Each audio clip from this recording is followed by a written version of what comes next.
Las estancias eran extensiones muy grandes dedicadas a la cría de ganado especialmente.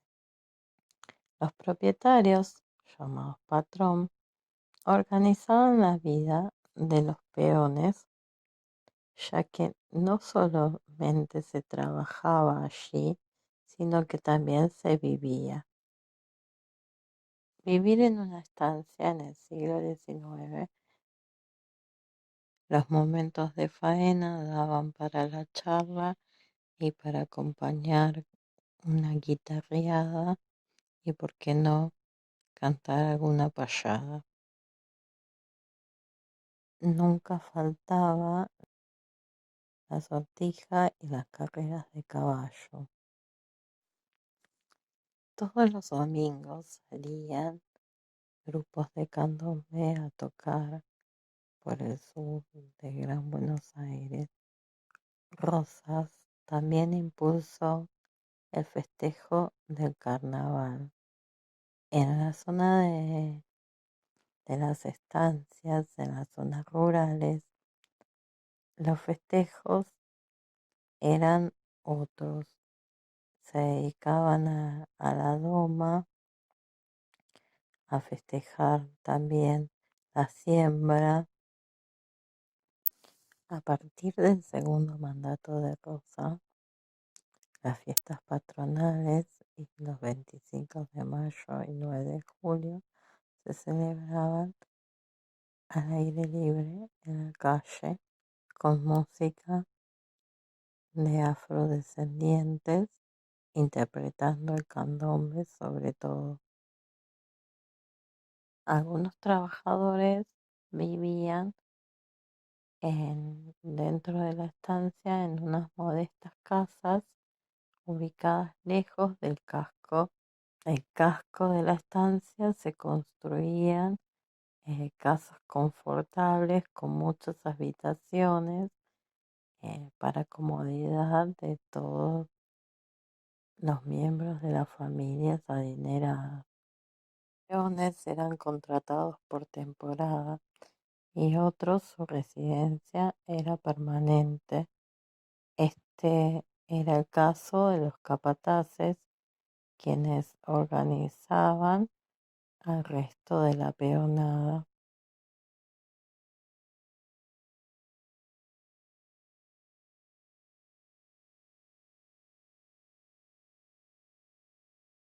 Por las tertulias.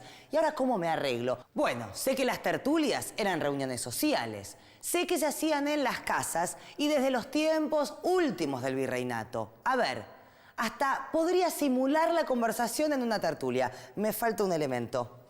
Aquí está. ¿De qué hablarían las mujeres en estas tertulias? Voy a probar con esta dama. Discúlpeme, ¿leyó el telégrafo mercantil esta semana? ¿Le dicen señora o señorita?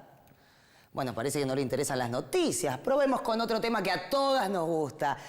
¿Vio la hija de doña Enriqueta? Parece que tampoco no la notó que... Bueno, tampoco, en fin, me tocó una mujer bastante antipática. Último intento y con esto basta, porque me aburrí. Qué tiempo loco, ¿no? Parece que va a llover. Tampoco. Ay, Dios. Ernestina. Profe, menos mal que apareció, sálveme de esta. La señora no es muy comunicativa. Tal vez me tocó una un poco antipática, porque yo tengo entendido que las tertulias de aquellos tiempos eran muy animadas, ¿no? Sí, y en una noche se podía participar de varias tertulias, yendo de casa en casa. Estas reuniones eran una costumbre francesa y tenían un estilo bastante informal. Se hacían por la noche. Las familias recibían a sus invitados y se daban largas conversaciones, baile, se interpretaba música y se cantaba. Estos encuentros eran importantes porque allí se difundía información política y novedades y entablaban relaciones sociales.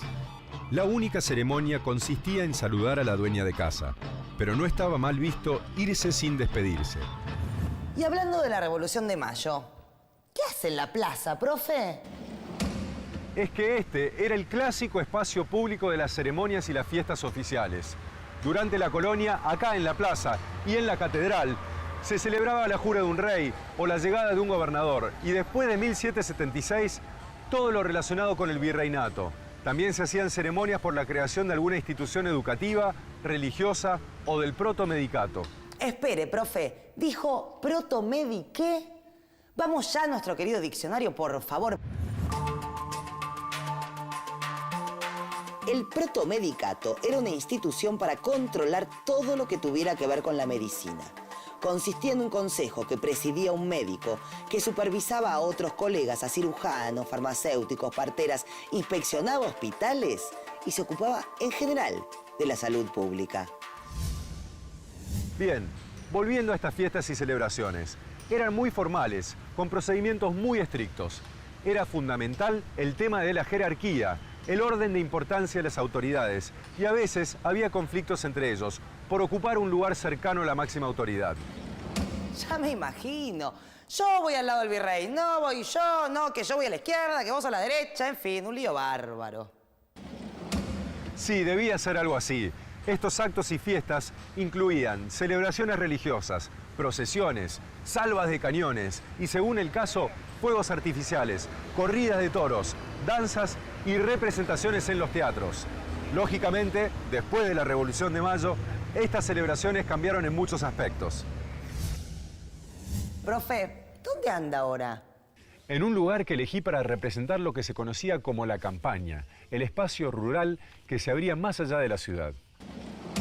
Pero en aquellos tiempos, Buenos Aires no estaba tan extendida, era relativamente pequeña y como en nuestro laboratorio, no había que hacer mucho trecho para llegar al campo.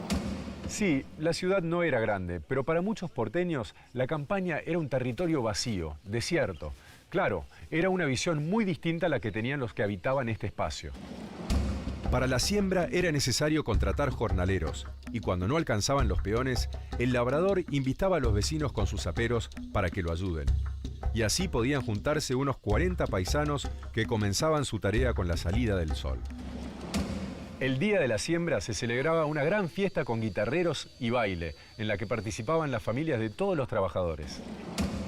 Uno de los ámbitos para el desarrollo de la vida social en la campaña era la capilla o la iglesia parroquial, que era un lugar privilegiado para las relaciones entre los vecinos. Algunos pueblos de los alrededores de Buenos Aires, como Luján, Arrecifes, Magdalena o San Nicolás de los Arroyos, se organizaron y desarrollaron directamente alrededor de la capilla.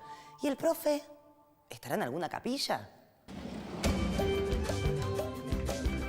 Envido. Quiero. ¿Cuánto tiene, amigo? 30, mi amigo. 32 son mejores. Profe, no puedo creer lo que estoy viendo. Me deja hablando de las capillas y usted organiza una timba. Ernestina, esto es solo una teatralización de uno de los juegos clásicos de la campaña, el truco. Quiero el truco. ¿En qué lío me metí? El truco se jugaba en las pulperías, que era un clásico lugar de reunión y de esparcimiento. En las zonas agrícolas como Lobos, Morón, San Antonio de Areco, San Isidro, cada pago tenía la pulpería. Funcionaban como almacenes de ramos generales, se vendían bebidas y el pulpero también hacía de prestamista, a cambio de cueros o trigo. Quiero vale 4. Quiero. Y en las pulperías se hacían guitarreadas, desafíos de payadas y, como te conté, se jugaba a las cartas, especialmente al truco.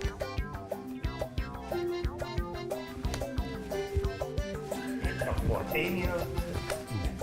32 en mesa. Parece que anda de suerte el profe, va a tener que pagar la ronda al pulpero. En fin, sigamos con nuestra historia. En las tierras hacia el sur de Buenos Aires, las llamadas fronteras se mantuvieron tranquilas hasta los comienzos del siglo XVIII. Pero hacia 1730... No, se desataron los grandes malones y empezaron a organizarse los primeros fortines. El fortín era un lugar de condena, digamos, ahí iban los pobres. Aquella gente que no pudiera demostrar que tenían contrato fijo de trabajo, lo cual no era fácil, iba preso o iba a la milicia. Y la milicia era la frontera con el indio, donde se la pasaba muy mal porque, bueno, había miseria realmente, llegaba poca plata porque se la robaban en el camino los propios militares jefes.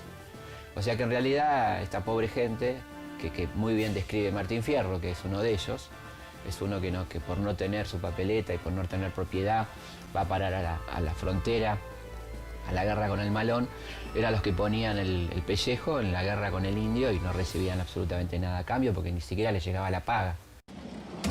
Las viviendas de la frontera eran el fuerte y el rancho. El rancho era un cuadrado con techo a 2 aguas, hecho con paredes de palo a pique, y tenía 2 ambientes, la cocina y el dormitorio. Y los fortines eran como pequeños corrales, cercados por una tapia o empalizadas de estacas torcidas, muy separadas entre sí, un foso y un rancho como cuartel. Los soldados de los fortines eran los blandengues. Así eran llamados, aunque con ese nombre hoy no darían mucha seguridad. Tenían uniformes, pero eran muy caros y escaseaban. Entonces a los blandengues se los reconocía por su clásico chiripá, su pelo largo, la barba crecida y botas de potro. Sí, los blandengues tenían este problema y cuando cobraban iban a la pulpería a festejar. Claro, no era para menos, pero se emborrachaban a pesar de que sus superiores los castigaban por eso. Ernestina, yo jugué unas manitos de truco para ilustrar un entretenimiento del gaucho en la pulpería, pero no sé qué haces con ese cubilete. Justamente, profe, estoy ilustrando un entretenimiento de los soldados en los fortines. Jugar a los dados, además de las cartas, aunque lo tenían prohibido. No sé cómo harían para disimular este ruidito. Ahí está, no me salió nada. Bueno, pobres blandengues, la vida en el fortín debía ser bastante dura. Sí, era muy esforzada y también monótona, pero a veces se entretenían jugando a subir el palo enjabonado o saliendo a hacer carreras de caballos. Y también disfrutaban de bailar un gato o una cueca con sus mujeres. Aquí tengo una lista de las tareas que hacían las esposas de los soldados. Pobres, las llamadas fortineras. A ver, ¿qué hacían? Ya les digo. Cocinar. Lavar su ropa y la de su marido. Cuidar a los enfermos y a los heridos. Vigilar el lugar cuando el regimiento se ausenta. Cuidar a los animales. Y en caso de que aparezcan indígenas, por si fuera poco, disfrazarse de soldados para engañarlos. ¿Algo más? Sí, la vida de las fortineras era muy dura, muy desgastante. Estas mujeres en general representaban mucho más edad de la que tenían. Profe, ¿queda por agregar algo a nuestra historia de hoy? Simplemente que Buenos Aires surgió con la función del intercambio comercial a través del Atlántico, pero su puerto se fue inclinando hacia el negocio marginal, el contrabando, y creció con él. Y esto hizo que el proyecto español de utilizar a Buenos Aires como parte de un espacio económico organizado en torno a la minería del Alto Perú y España comenzara a derrumbarse. Con la Revolución de Mayo, ese proyecto terminó por deshacerse. Y con respecto a la ciudad y la campaña, la primera organización del espacio colonial, las relaciones sociales y las actividades económicas en cada uno marcaron el desarrollo posterior de cada uno de estos ámbitos. Muy bien, y hemos llegado al final. Espero de corazón que hayan disfrutado de este viaje por los tiempos de la colonia, por la ciudad, la campaña y su frontera. Chau, hasta la próxima.